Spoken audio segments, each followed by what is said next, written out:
That, my friends, is the sound of money. This is Lou, your rideshare coach. Hey guys, this is Lou, your rideshare coach, and consider this one of those introductory pieces that I have here for you. It's really, my intent here is to get you into the mind frame and the actual practice of setting your work environment up for success. And when I say work environment, I'm speaking specifically about your car. You signed up to become a Lyft driver. Using your car is how you make money. So you definitely want to make sure that your working environment is conducive to success. So in my time and years in coaching and helping others, I've come across a couple of things, a few things. And guys, these sound very simple. They sound very simple, but trust, your rides pick up, you get busy, life happens, unexpected things sort of get in the way. They can become easy to fall short on. And if ever you find yourself in a quandary or trying to figure things out and, you're struggling with this, it's always good to return back to have a foundation to turn back to. Because this is going to stay with you for the rest of your time, as long as you decide to use ride sharing as a means of making part-time or even full-time income. So here we go, real easy. Number one, and all of these kind of should go without explanation, but if nobody ever tells you, you may never know. Number one is have a clean car, okay?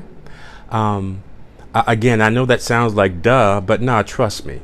I've done a number of meetings and sessions with people, and their cars are not clean. Some, if I may be quite honest, I didn't even want to sit in.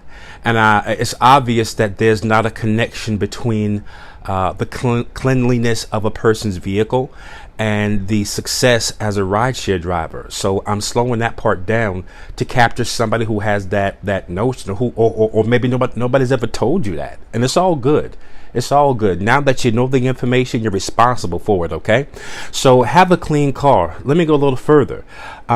Make sure, and this is my advice, have your car as clean as it would be as if you were about to sell it.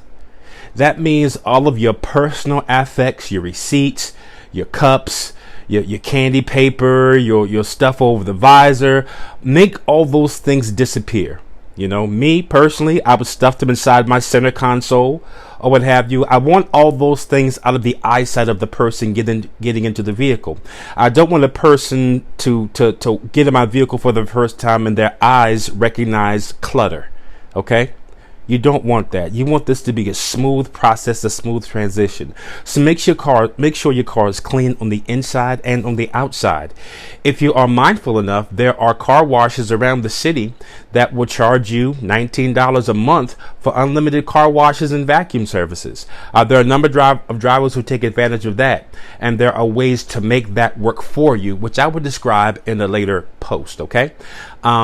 But again, it's worth it. It's definitely worth it. So keep your car clean inside and outside, vacuumed, detailed to the best of your capability, or it may be worth it to you to pay somebody to clean your car for you. Okay, let me give you another instance. Oftentimes, I'm 6'3". Oftentimes, I sit in the back seat of vehicles, and many people aren't used to that. Some are, some aren't. But what happens is I'm going to slide your front seat all the way up. I'm going to sit opposite or caddy corner from the driver. I'm going to sit behind the passenger chair, so I'm going to push that front seat all the way up. If you're not mindful, the cleanup underneath your car seats is going to expose an entire world to the person sitting in the car. And again, that's something that does not make a great impression on your passengers. There will be some who will be okay with it. They understand it's all good.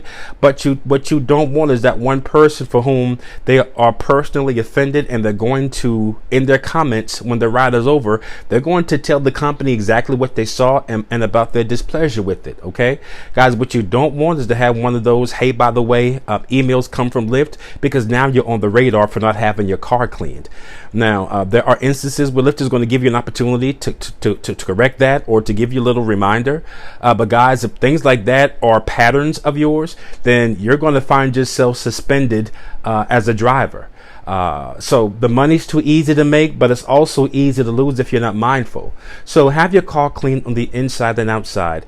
Also, my point number 2 is to have a good smelling vehicle. Have a good smelling vehicle. The drivers who choose to get those air fresheners that attach to the air conditioning vents, there's some packets that I like to use. They're scent packets and they go underneath my car seat. Some people keep spray or some air freshener spray in their vehicle. Guys, really, whichever is your choice. But a clean car and a car that smells good is going to put your passengers at ease. And especially if you have an older vehicle. With Lyft here in Nashville, Tennessee, your vehicle can be as old as 2004. And unless for some reason you've only used this car to go to the corner grocery store and back home, there's a chance there's some wear and tear on the vehicle. There's a chance that there's some need for cleaning up on the inside. Okay, guys? So be real about what your vehicle looks like. Okay? Invest in some seat covers. It's okay. Invest in some seat covers, or take a little time to get some soap and water, some laundry detergent, and some water, and scrub out those spots in the back of your seats. I'm just telling you the things I've seen. You know, especially those of you who've had younger kids and things of that nature in and out of your vehicles. You never ride in the back seat and you don't really pay attention, and it's kind of a normal thing to you. That's not a normal thing to a person who is paying for a service. So guys, again, clean car, good smelling car, spots out of your seats, or get some seat covers or what have you. Just something to show that you've taken an extra step to create a successful environment. A successful environment as a Lyft driver is a clean environment. Okay, guys? My third tip, my third one, and this is my last one in this particular session, is to invest in a phone mount. Get a phone mount. The best phone mounts that I have used have been the ones that have that thin magnet that slip into the back of your phone cover, and they attach on to the other piece that attaches to either your dashboard. I've seen them go inside CD slots. I've seen them go inside or attached to air vents. Personally speaking, and I've gone through a number of them, that magnetized phone mount is golden. I keep mine on the center of my dashboard, prominently displayed, in part because my arms are long enough so it's easy to reach. I could have made it much closer by sticking it on the air vent, but that's just what works for me. Okay, do what works for you. But here's what happens: a phone mount is going to create yet again help increase the welcoming environment that you're creating inside your vehicle, inside your workspace. A phone mount keeps you from being that person who's driving. You're transporting an individual. Your life, or their life, is in your hands. Your life is in your hands also, but their life is in your hands. Them, their family, their kids. Sometimes we have service animals and things of that nature that we're transporting. And guys, there are many ways to make a person feel unsafe, but I guarantee the number of times you take your eyes off the road to look down at your phone is not a way to make a person feel safe inside your vehicle, inside your workspace, inside your work environment. So invest in a phone mount. And that's going to take you a long way. So guys, just a quick recap. To create a successful environment as a Lyft driver, make sure your car is clean, make sure your car smells good, and invest in a phone mount. This is Lou, your rideshare coach, checking out. See you guys later. Bye for now.